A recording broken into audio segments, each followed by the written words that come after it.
Impact Health Link ta mayamu taram nokchari. Ngasigi Health Link ki topic asi diabetes mellitus ni.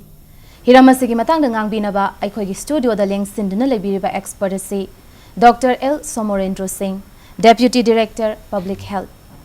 Dr. Bu aikhoigi studio da taram nokchari. Thagatsiri. Thauramasi haudokpoina ngasigi Health Link ki ahanba question asi diabetes service karino aduga masina kayamuk hojik world da aduga khoigi India aduga state asida kayamuk leirabage habdo ahanbada thambi hoi khoina diabetes hairaga khoina samlapna khangna jariba si diabetes mellitus hariba sibu common hoina khangnei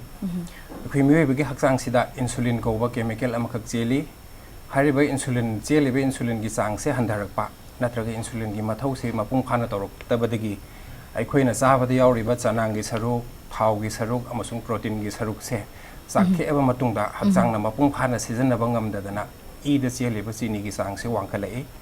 aduna e da cheliba chini gi chang sina tangkak ama leiri madudagi hena wangna chelagadi masibo khoina diabetes mellitus haina khangnei Prithibida hujik akhang ahi singna panari basi miloi million chamri rongi mathakta diabetes na nare haina launei adubu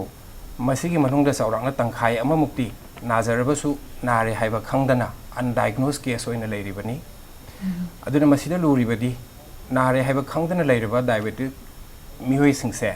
masida kona complication mayama tholaktana aikhoida mihoiba samaj imung manung amasung mihoiba jati da akaiba kaya muk pirak piyai India gi oina hujik panari basi miyoi million jo humfu mukti leire aduga ngasi dagi sahi tarani thoi trahom dogi matung charakna 2030 agai tadi miyoi million chama muk leiba yai haina panari akoi Manipur gi oina apik pa state Manipur gi oina chap chaba figure mak khangdraga su charakna koina panari base miyoi chama gi manungda miyoi nipan natraga mapan di diabetes naramgani haina panari aduna di akoi gi mising yamjadrabasu miyoi lak ani gi mathaktadi aikhoigi Manipur da diabetes mellitus nari haina khoi loba yai masini chorakpa prithibhi bharat amasung khoi Manipur gi oiba diabetes ki phifam se makata pasida mayamna sudum laina sima leire na dum khangnaraba diabetes mellitus sigi makhan thokna leibra leiragadi kayamuk thokna legi hoi masi makhal yami Chorakna khoina khanaba yabasi makhal mari thokna khanaba yai ahanbada diabetes mellitus type 1 type 2 adagi other types amasung mari subada gestational diabetes mellitus haina mari thokna khanaba yai diabetes mellitus type 1 haibasidana kamain toge haibada insulin gi changse sungthok thoktaba mi sida insulin adum watana leiraba sumba miwesina type 1 haina khangnei type 2 haibasidana insulin se thokti thokpa mapung phana darka leiba changdu yogdaba natragana thokjaragasu hakchang mapung phana seasonaba ngamdadana e gi da cheliba chini gi chang wangkhalakpasina type 2 haina launei other types haibasina hakchang gi kayat ataida naba aduga tainarakpana e da chini wangkhalakpa se khudamoina Cushing syndrome acromegaly gaina anaba makhal khara leiri hidak oina khanarabada akoigi steroids kan hainaba glucocorticoids kan haiba adagi atop ising chatnaba hidak sing samna haijarabada hidak makhal khara charubadagi kuina charakpadagi ida cheleba chini gi wangkhalakpa aduna diabetes ohelakpa sugma makhal gi siso koina other types na ahum suba type oina khanei mari suba type oina longnari basina gestational diabetes mellitus haibadi nupi singna miro lengai matam sida si khakta da khoina diabetes lei haibase khangakpa mana miron da matam dadi miron ringai mamang haijaba tare masidana diabetes lei haiba test tawdabana ni khangde tawraga leitabana ni khangde khanghaudaba miro laba matam da routine noina check tawba matam da e da ising da test tawba matam da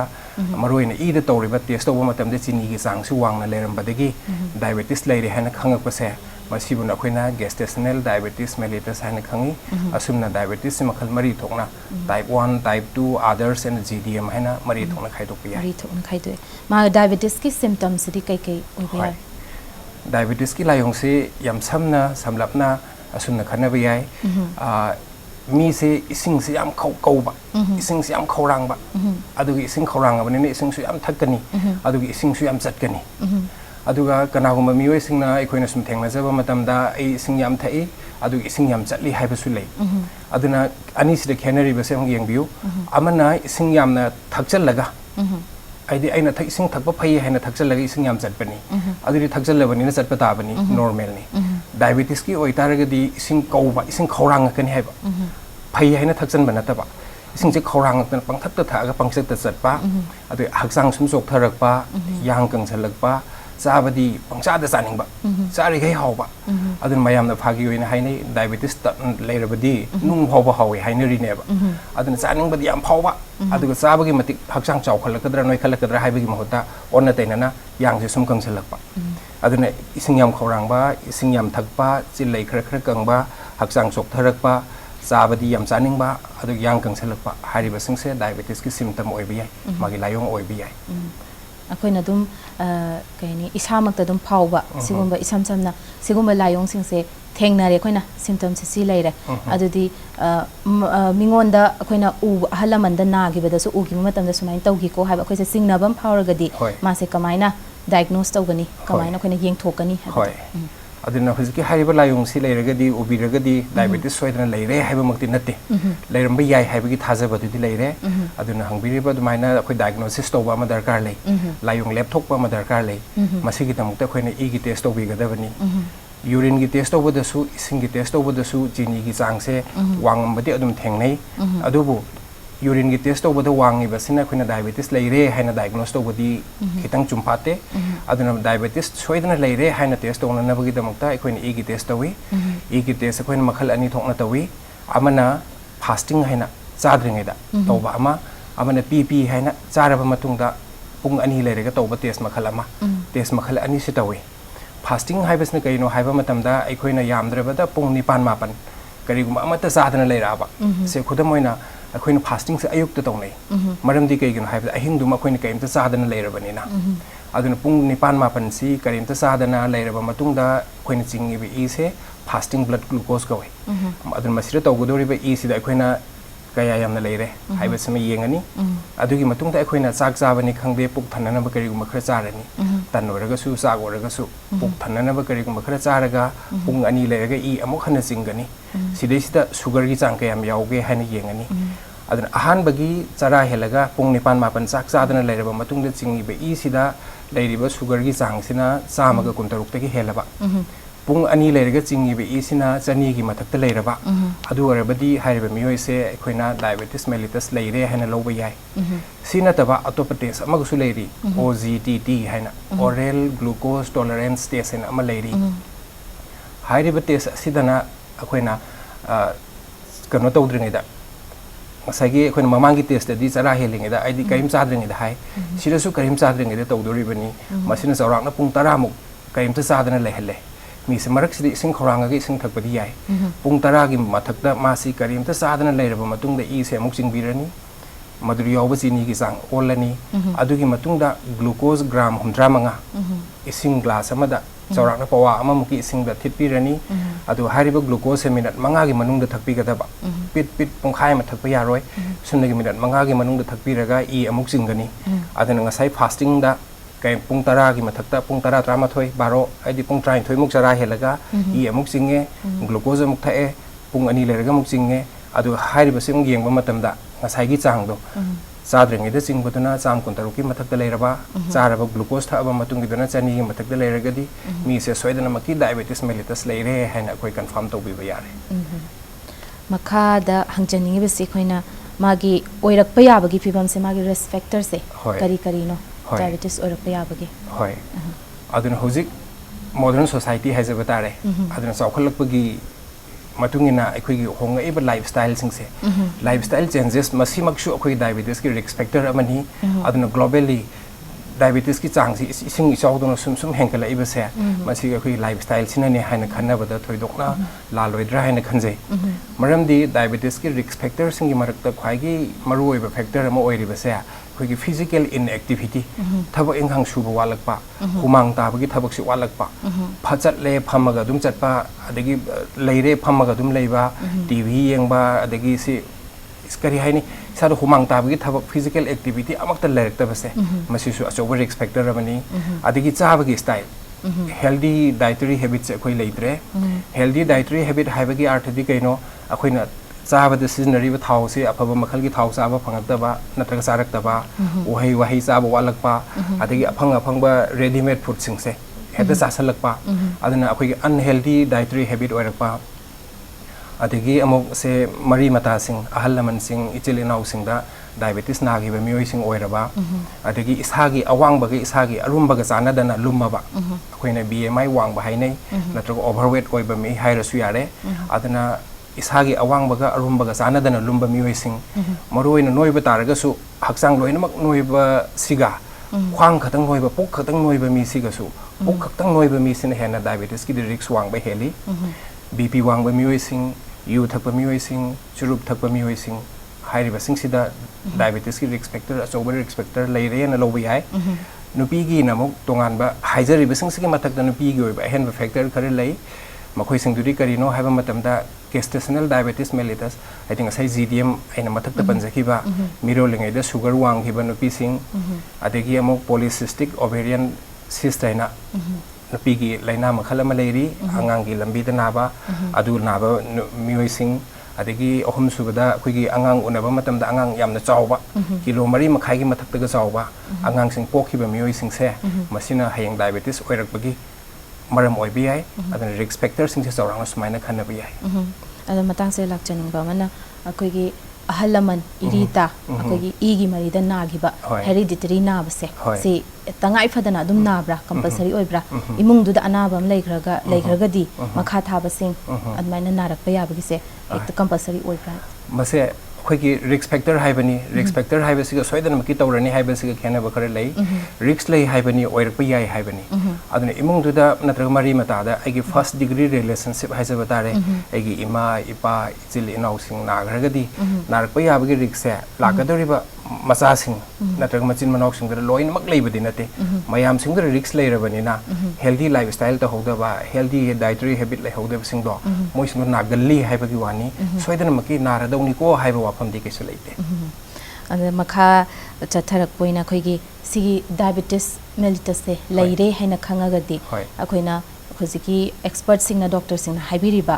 dietary plan अमा follow तौगदबनी सी चारोइदबनी हाइबा सिंग से चाद्रगदी कोखनबा ngamgadra aduga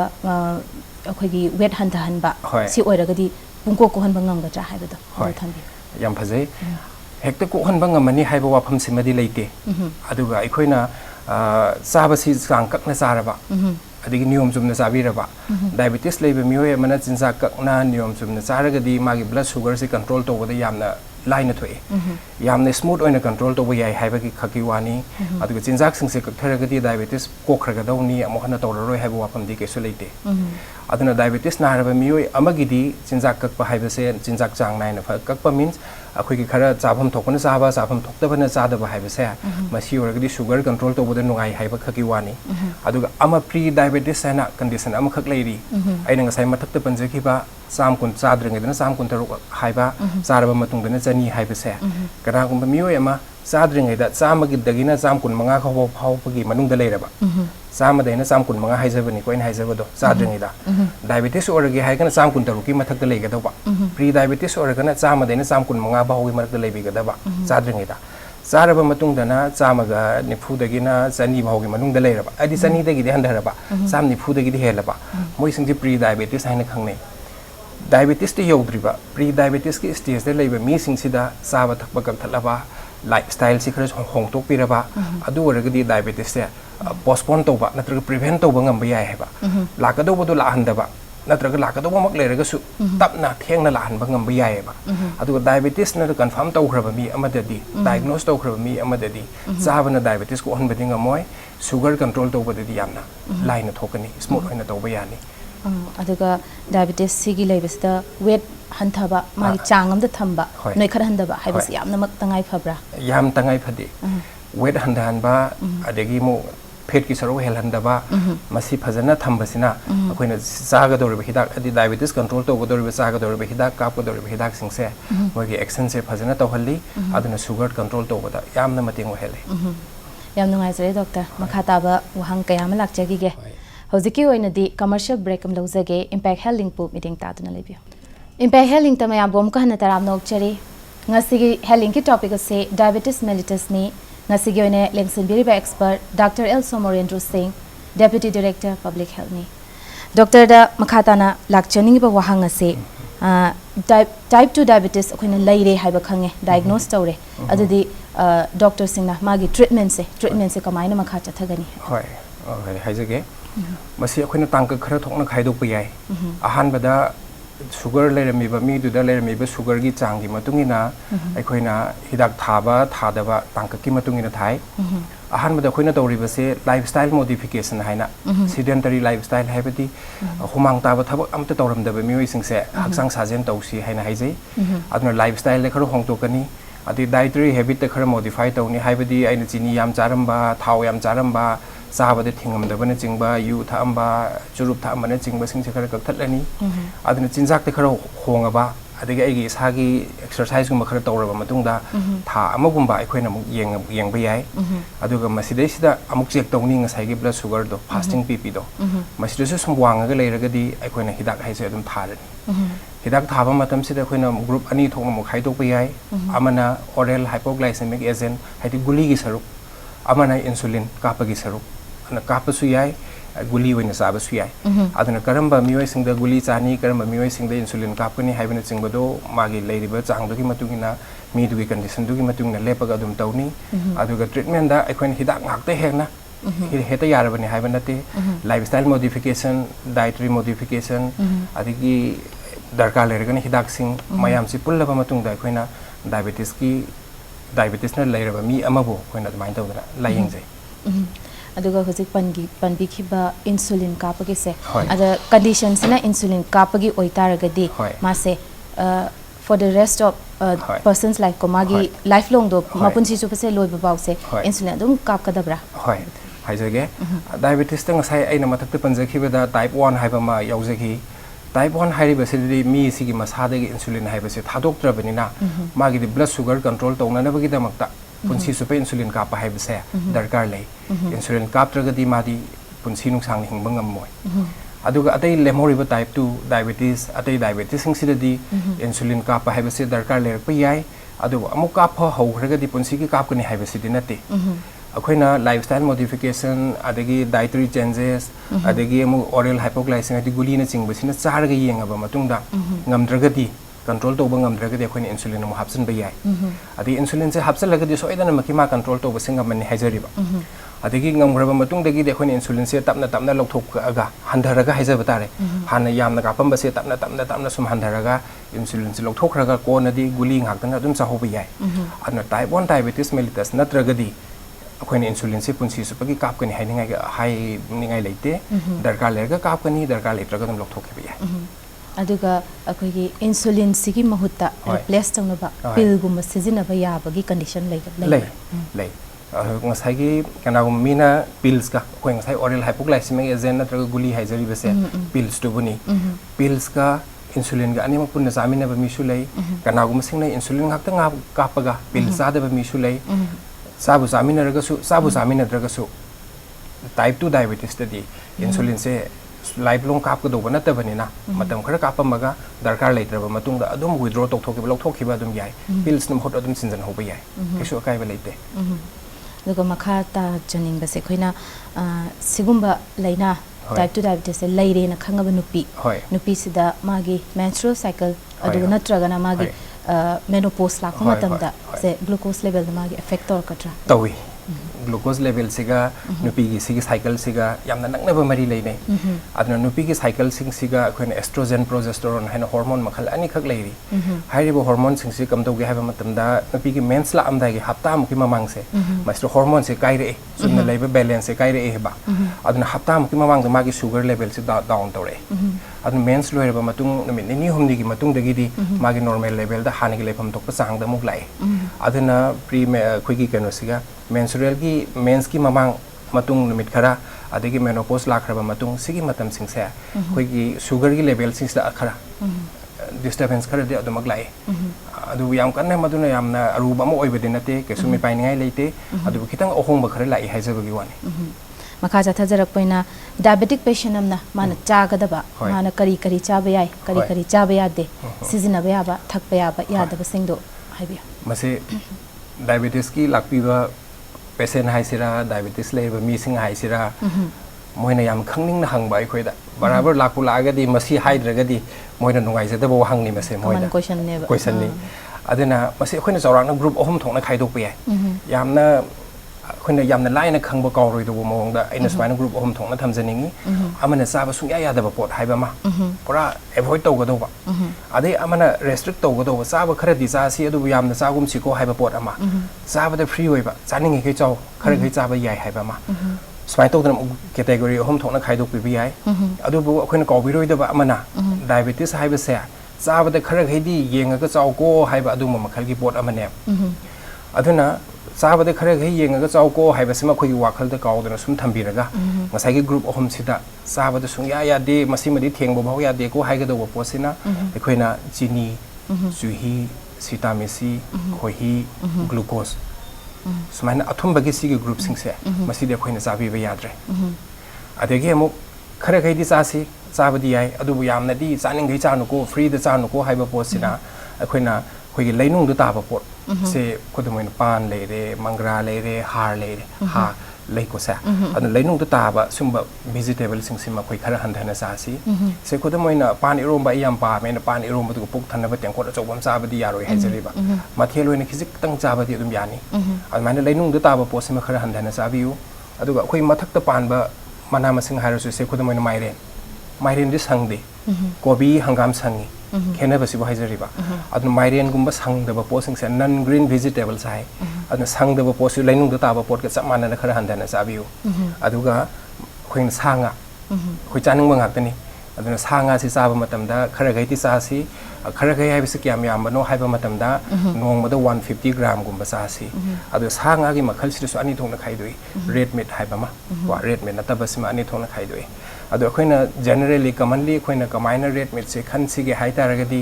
thong aba matung da khoi gi murap ta ba na drangang leina na ta ba meat se khudamoi na nganu hai jarage ne somdana broiler thongba leire somdana nganu thongba leire nganu sina nganglap haisira murap haisira satle broiler thongba sira hanga pan oina lei haisiri ba aduna sana murap na traga nganglap chatpa meat sing si yarage sabi da ba hanga pan changba meat sing se sabi ba aduga magi skin gi portion se sabi da ba muscle gi saruk tu dang sabi ba adegi amuk sangom se dum thakningi mi sing na idi guli sari banina vitamin thakningi sangom janingi ta hai jari ba na sangom se kai aina masak khangba san gi sangom adi san gi pure milk se masidi akoina nong da pawa ama muki chang thakbi bi ai adigi ohai wahai sa ba dum yai adu ohai wahai se yai hane ta phangba sa ba di yaroi do ba aina chaning bo ohai du sa bi ro 100 gram gumba sa ba yani yerum su hapta amada mari manga muksa badi adum yani a henna sasin bi badi fatte thau sina kyamuk yamna saga degi haiba matam da mioi sina nongmada chamas ahum gumba ml drama gumba natraga tha amada paraga na pawa ani gumba mi amana admaina thau sa bi ai thum sina kyam yam saga degi hai tardi se gram manga muk sorang na admaina hai gram manga du de khoina ol ga sa badi kaisu saroi adun gram manga si kamaina phangga degi hai tardi khoina chara amada thum thakpa mathel am khak sabiyo se athongba maga angubam ga sardi thum ani sure dana thum thakpa item ani sure haijari ba admain chabi ganu thum thakpa item am khak tang sabiyo ayukta ma charasi nongdang na ma charasi admain tawdi approximately khoina darkar lebe thum gi chang se phange hena lobi hai sumai tawdra sungsa charoi do ba khara sadi saraga sukar handana saga do ba khara phana khaidok pi hai adugo somda lemoriba asangaman green vegetables ki saruk sidi khara hena char bhawa ke sukai de ada kayamuk yamna haiba question sima amuk hangbi ba taragadi nongmade 200 gram ki akoina green vegetables si saba da akoida hena kanani adege mo khoina sum thengna jaba da anaba singna aidi maitei sing chaba ki jai adu ki jai ada haiba su lei aidi tan jari gain haiba su lei food ki variety sidi hoi important oi adu quantity du ne khoina maru oina important oi ri base tan chai henus mayam sa salagadi sugar adum wang khalagani anu quantity sima su khara kakna saba phai aduna chaga do ba changi matang da aina mu panjaningi si mioi du khena bagi matungina chaga do ba chang su khena rakani khodemoina yam masa noi ba chaw mina diabetes leba su yai normal gi min diabetes leba su yai mayang yam kang ma mina diabetes leba su yai aduna hairiba mioi group ahom si yam na noi ba chap chaba mayang kang ba moi ahom si gi chaga do bagi chang su mu khena rakane ba aduna hen akupa khangning ba khanna na bagi dam to oina di dietitian am ga tanaragadi amuk hen specific oiba tiam yam chani kamain to ni haibana chingba do dietitian की mode लौरगदी अमुक हेना specific ओइब the खंग बंगम ने खनजे अदु चौराकना चाबा यादबदी चीनी की सरुक्सिम याद्रे अदुगा चीनी से अखोइना चाबा याबा condition अमखक लेरिबा diabetes दा चाबा याबदा नतना चागदोबा चादबा यादबा करिनो हाइबा मतंदा hypoglycaemia हाइबा pot अमखक लेरी diabetes की पार्ट ता हाइबदी कइनो ईद चेलिबा चीनी से वांगे हाइना अखोइना नेमधनबा हिदाक पीबसदे हेंजन नेमधगिब हेंजन अदि ईद चेलिबा चांग चीनी सेना हुमफुदगी मखादा तागिबा तारगदी कोइन हाइपोग्लाइसेमिया कवी अदु वरगदी मी से ग्वानधरकपा ज्ञान मांगकपा चटपा तंगमक्तबा हुमांग कांगकपा सोनधरकपा मसादा नुंगाइतबा कनोम फावरकपा याय हाइबा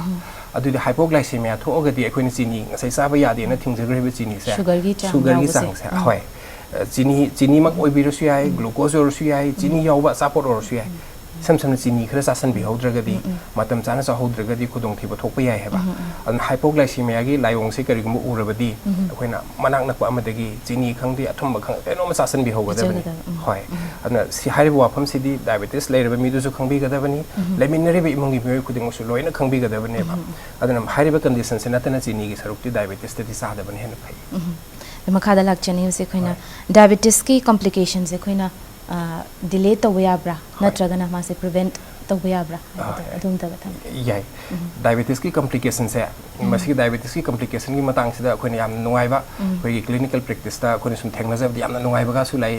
पेशेंट सिंगना याम नुंगाइबो हंगा सो अखोइदा हंगबिरमी से अखोइन मतम जाना diabetes खंगहौरबा अैन ngसai makok ta ahanbam da in haijagibedo diabetes leiriba miyoi gi manungda 50% amadi diabetes nare khangdana leiri in haijagibedo aduna chaurangna 50% haijabani 50% makti nati adu approximately exactly 46% gumde khoi khangdriba adu sigi mi singse kamai toge habda diabetes leire blood sugar wanga bani mangonda complication di tamna thokpa horeba khangbudi khangdriba adu mana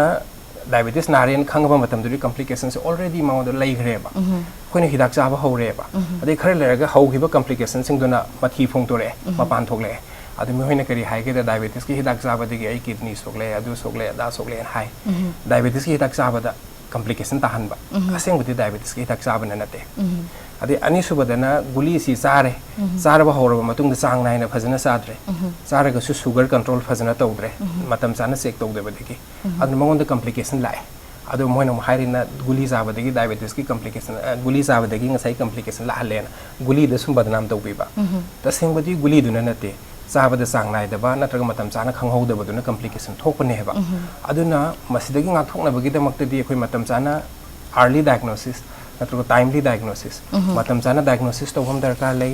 chang naina guli jaba chang naina akhang hai tana biba matam chana check tawbiba darkar lei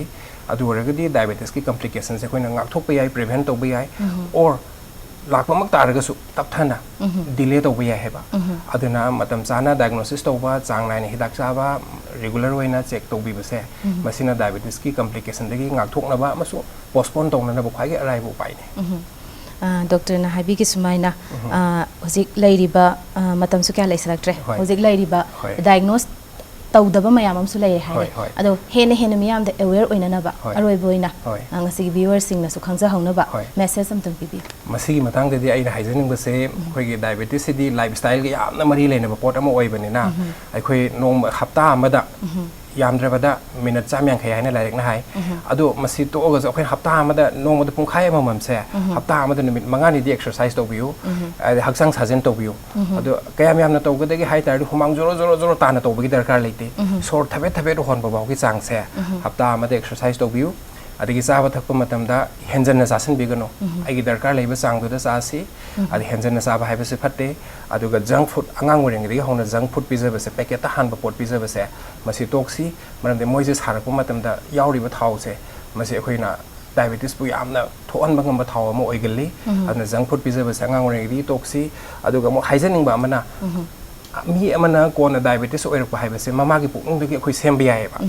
mama sina mi rolling ai da ma chi oibe sin sak sa hoda da na angang se polak pa matam da low birth weight aina apik pa angang po agadi arum ba su da ba angang po agadi hari ba angang sa hing chawra ga diabetes oirakpa yai hai ba oigalli haijari ba oini haiba nati oigalli haijari ba aduna mama na pukung da leiring ai de hona ma chi oibe sin sak sa ba hoba de hona diabetes se khoi sem ba hoba yare masina ina samlapna diabetes ki matang da presenting a message yam nungai jare doctor thora masi loisindringai mangoina na